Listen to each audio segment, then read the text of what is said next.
So, Lightyear, Buzz Lightyear. How was it, especially in 3D? As you would expect, the 3D was solid. It wasn't faint, it wasn't extremely strong, but it was right in the middle. Most of it was behind the scene. There were a few pop outs, such as Zurg's blaster, a spear being thrown. That was probably the most effective one because the spear landed towards the side of the frame and it was just close enough to being a window violation, but it was sticking out. Very effective. And a few other pop outs, but in my opinion, they could have been ramped up a little bit to pop out even more. There's nothing preventing it. Um, but again, it was medium to strong 3D with emphasis on the medium. Also, of course, uh, as is the case with Pixar nowadays, just pristine quality animation, uh, great particle effects and lighting, really cool, realistic lighting in certain scenes where it's gray skies or dusk. Now, as for the story, the movie itself, there's a couple different ways of going at it. And first off, I will say that it was a fun movie. It was cleverly written at times. It was engaging enough. I wouldn't call it a masterpiece by Pixar standards, but it was a good movie. Anybody who says Tim Allen should be Buzz Lightyear, it's obvious by now that's not the same character. And honestly, I wouldn't want Tim Allen to be in this because it's just not the same thing. I like his buzz and his enthusiasm.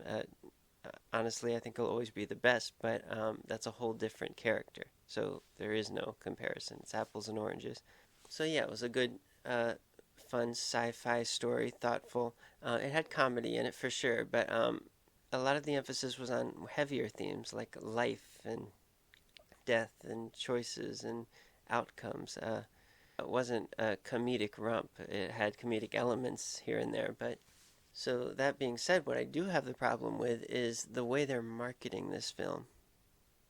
And the worst part is that it's worked its way into the actual movie. In fact, the very opening of the movie, right after the company logos, it says emblazoned on the screen that in 1995, Andy bought a toy Buzz Lightyear and it was based on a movie and, quote, this is that movie. No, it isn't. Now hold up, hear me out. I know that might seem presumptuous of me. I mean, who am I? They make the canon, not me. There's two basic reasons. The first reason is based a little bit more on opinion, and maybe you'll agree with it. I don't know. Hear me out. The story of this movie is kind of hard to imagine something being made in the 90s for adults, let alone for kids. In fact, there's not a chance a movie like this would be marketed to children in the 90s for multiple reasons. And as seen in the world of Toy Story, obviously it's not the same universe as ours, but it does closely parallel the time periods and trends of those time periods. Also, the content of this movie just does not match with the verifiable facts of the Buzz Lightyear franchise that we see in Toy Story and its sequels.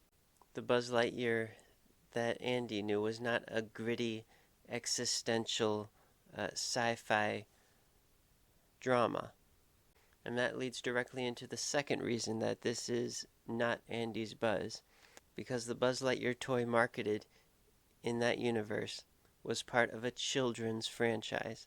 It had an established cartoon. Yes, if you're from the original Toy Story era, I'm talking 90s to early 2000s, Toy Story, Toy Story 2, and immediately after, Buzz Lightyear of Star Command.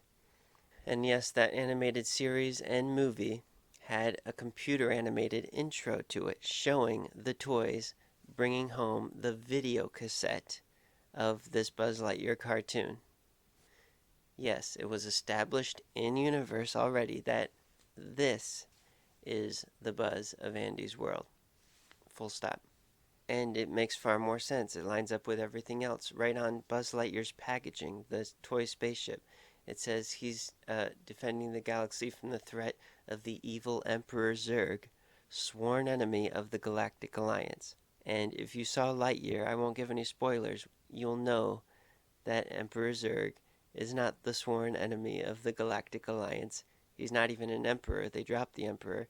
And this is a very traditional hero villain setup. A cackling villain who has henchmen.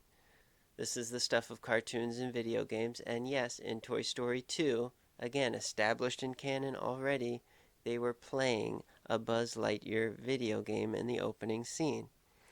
And that shows what Zurg really is, and it shows who Buzz really is. So, really, I take back any wishy-washiness I had. This isn't my opinion. It's their established canon. They can retroactively write that scribble at the beginning of the movie saying this is Andy's Buzz, but the facts show otherwise. And it would have been nice if they had just dropped that, because that's kind of like a stain on the whole thing. If you want to make a new thing, a remake, so to speak, uh, borrow certain elements, which they did a lot of, nothing wrong with that. In fact, it turned out just fine. But really, that opening was unnecessary, and unless you're like not familiar with the Toy Story movies at all, it just doesn't hold water. So yeah, now that that rant is over, sure, enjoy the movie. Once you get past that, it's an interesting science fiction drama with some comedy here and there. And of course, see it in 3D if you can. IMAX 3D if you can, even better, because I hear this has expanded aspect ratios. But my local IMAX, even though they've been bringing back IMAX 3D in the US, it was only 2D. So when I have to choose between that, a little bit more picture on the top and bottom of some scenes, or 3 dimensions nonstop, of course I'm going to go with 3D. That's the clear better choice. But yeah, Lightyear is now playing. To infinity and beyond. Don't pull my finger.